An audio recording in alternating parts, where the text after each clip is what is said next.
Urea, ಇಂಗ್ಲೀಷಲ್ಲಿ liquid urea ಅಂತ ಕರೀತಾರೆ. ಅದರಲ್ಲಿ 4% ಸಾರಜನಕ ಹೊಂದಿರುತ್ತದೆ. ಇಲ್ಲಿ ಎಷ್ಟು ಜನ, ಭಾಳ ಜನ ಉಪಯೋಗಿಸ್ತಾರೆ ಅಂತ ಗೊತ್ತು. ಎಲ್ಲರೂ ನ್ಯಾನೋ ಯೂರಿಯಾ ಎಲ್ಲರೂ ಉಪಯೋಗಿಸ್ತಿರಲ್ಲ. ನ್ಯಾನೋ ಯೂರಿಯಾ ಮೊದಲ ಪರಿಸರ ಸ್ನೇಹಿ ಗೊಬ್ಬರ, ಇನ್ನೊಂದು ವಿಶ್ವದ ಮೊದಲ ನ್ಯಾನೋ ಗೊಬ್ಬರ ಕೂಡ ಹೌದು. ನ್ಯಾನೋ ಅಂತಂದರೆ ಅತ್ಯಂತ ಚಿಕ್ಕದಲ್ಲಿ ಚಿಕ್ಕದು. ನ್ಯಾನೋ ಯೂರಿಯಾ ಪರಿಸರ ಸ್ನೇಹಿ ಯಾಕಪ್ಪ ಅಂತಂದರೆ ಈ ಗಾಳಿ, ಮಣ್ಣು, ನೀರು ಈ 3 ದೃಷ್ಟಿಕೋನದಿಂದ ಯಾವುದೇ ರೀತಿಯ ಪರಿಸರಕ್ಕೆ ಹಾನಿ ಉಂಟು ಮಾಡೋದಿಲ್ಲ. ನ್ಯಾನೋ ಯೂರಿಯಾ 4% ಸಾರಜನಕ ಹೊಂದಿರುತ್ತದೆ. ಮತ್ತು ನ್ಯಾನೋ ಯೂರಿಯಾ ಸಂಗ್ರಹಣೆಗಾಗಲಿ ಅಥವಾ ಸಾಗಾಣಿಕೆ ಆಗಲಿ ಅತ್ಯಂತ ಸುಲಭವಾದಂತಹ, ಈಗ ಯಾಕಂದರೆ ರೈತರು ಇಲ್ಲೇನೋ ಗೊಬ್ಬರಗಳು ಸಿಗುತ್ತೆ, ಇನ್ನು ಕೆಲವೊಂದು ಕಡೆ ಈ ರಾಸಾಯನಿಕ ಯೂರಿಯಾ ಗೊಬ್ಬರ ಸಿಗಂಗೇ ಇಲ್ಲ, ಬೇಕಾದಂಥ ಸಮಯದಲ್ಲಿ ಸಿಗಂಗಿಲ್ಲ. ಆಗ ಇನ್ನೊಂದು ನಮ್ಮ ಕಡೆ ಎಲ್ಲ, ನಮ್ಮದು ಹಾವೇರಿ ಅಂತ, ನಾವು ನಮ್ಮ ಹಳ್ಳಿಯಿಂದ ಹಾವೇರಿ ಸಿಟಿಗೆ ಹೋಗ್ಬೇಕಂದ್ರೆ 15 ಕಿಲೋಮೀಟ್ರ್. ಅಲ್ಲಿಂದ ಯೂರಿಯಾ ತರಬೇಕು, ಮೂಟೆಗಂಟೆ, ಚೀಲಗಂಟೆ ಅಂತ ಎಷ್ಟು ಕಷ್ಟ ಆಗುತ್ತೆ. ಬಟ್ ಈ ನ್ಯಾನೋ ಯೂರಿಯಾ ಇಷ್ಟೇ, ಒಂದು ಅರ್ಧ ಲೀಟ್ರು. ಇದು ಸಾಗಾಣಿಕೆ ಆಗಲಿ ಸಂಗ್ರಹಣೆ ಆಗಲಿ ನಾವು ಅತ್ಯಂತ ಸುಲಭವಾಗಿ ಬಳಸ್ಬೋದು.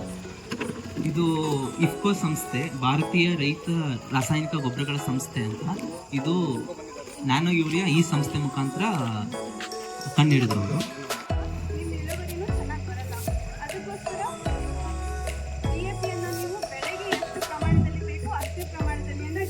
ಉಪಯೋಗಿಸ್ಕೋಬೇಕು.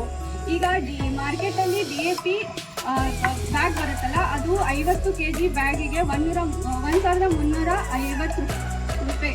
ಇಲ್ಲಿ ಊರಲ್ಲಿ ನೀವು ಎಷ್ಟು ತಗೋತೀರಾ ಒಂದು DAP? ಇದನ್ನ 1000.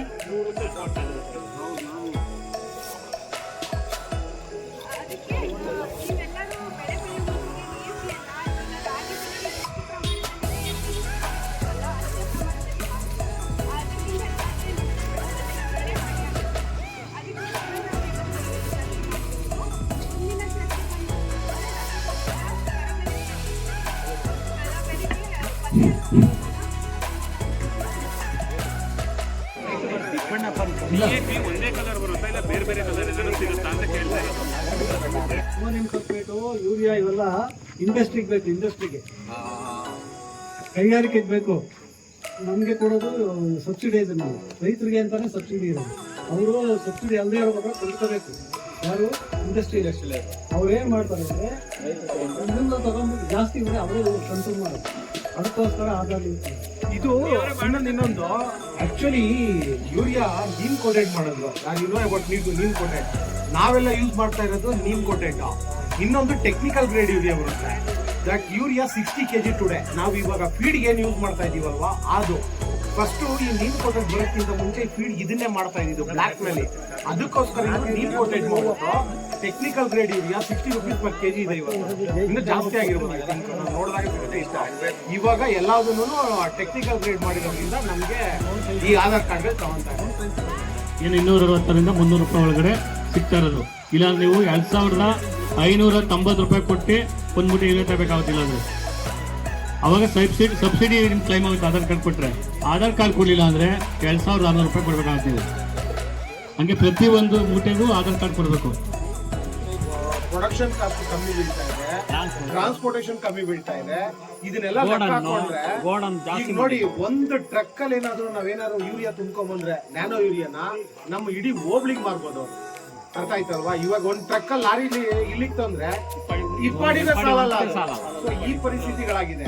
ಇದು ಇನ್ನೊಂದು ಐ ಥಿಂಕ್ ಇನ್ನೊಂದು ವರ್ಷ ಅಷ್ಟೇ. ಇದು ಮೊನ್ನೆ ಯಾವ್ದೋ ಆರ್ಟಿಕಲ್ ನೋಡ್ತಾ ಇದ್ವಿ. ನಿಮ್ಗೆ ಏನ್ ನೋಡಿದ್ರು ನಿಮ್ಮೇಲೆ ನ್ಯಾನೋದಲ್ಲೇ ಬರೋದೆಲ್ಲ. ಅದರಲ್ಲಿ ಆಕ್ಚುಲಿ ನ್ಯಾನೋ ಯೂರಿಯಾ ಕಂಡುಹಿಡಿದಿದ್ದು ಒಬ್ಬ ಪಂಜಾಬ್ ಹುಡುಗ.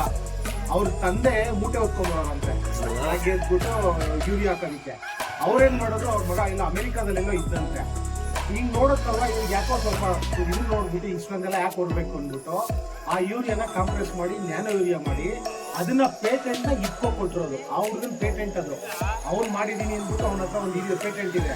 ಅದನ್ನ ಅವನು ಇಟ್ಕೋಗೆ ಕೊಟ್ಟಿರೋದು. ಅದನ್ನ ಅವ್ರು ಇಟ್ಕೋದ್ರೆ ಏನ್ ಮಾಡಿದ್ದಾರೆ, ನ್ಯಾನೋ ಯೂರಿಯಾ ಅಂದ್ಬಿಟ್ಟು ಹೊರಗಡೆ ಆ ತರ ಇದೆ. ಇದರಿಂದ ಸ್ವಲ್ಪ ದಿನ ಅಷ್ಟೇ. ಈ ಮೂಟೆ ಗೀಟೆ ಹೊತ್ಕೊಳ್ಳಂಗಿಲ್ಲ. ಪರ್ಮನೆಂಟ್ ಅಂಗಡಿ ಹತ್ರ DAP ಒಂದು ಯೂರಿಯಾ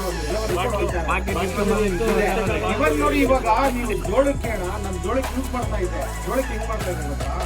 ಫಸ್ಟ್ ಏನ್ ಮಾಡೋದು, ನಿಮ್ಗೆ ಎಷ್ಟು ಬೇಕು ಅದು ನೆನೆಸ್ಕೊಂಡ್ಬಿಡಿ. ಏನೋ ನೀರು ಭೂಮಿಗೆ ಬಿಟ್ಕೊಂಡ್ಬಿಡೋ ನೀನು ಎಲ್ಲ ಸ್ಪ್ರಿಂಕ್ಲರ್ ಅಲ್ಲಿ ಲಾಸ್ಟ್ ನಲ್ಲಿ ಏನ್ ಮಾಡೋ ಒಟ್ಟು 2 ಲೀಟರ್ ಟರ್ಮ್ಗೆ ಅರ್ಧ ಲೀಟರ್ ಹಾಕ್ಬಿಟ್ಟು ಸ್ಪ್ರಿಂಕ್ಲರ್ ಅಲ್ಲಿ ವೆಂಚೂರಿಯಿಂದ ಬಿಟ್ಬಿಟ್ರೆ ಯಾವ ಯೂರಿಯಾ ಏನಿಲ್ಲ ಎಲ್ಲ ಅದ್ರೊಳಗೆ. ಸೊ ಈ ತರ ಅದು ಟೆಕ್ನಾಲಜಿ ಬಂದಿರೋದೇ ಅದಕ್ಕೆ ನಾವು ಇಟ್ಕೊಂಡು ಆಮೇಲೆ ನಾವು ಬೆಳಗ್ಗೆ ಎಲ್ಲದಕ್ಕೂ ಯೂರಿಯಾ ಹಾಕ್ತೀವಿ.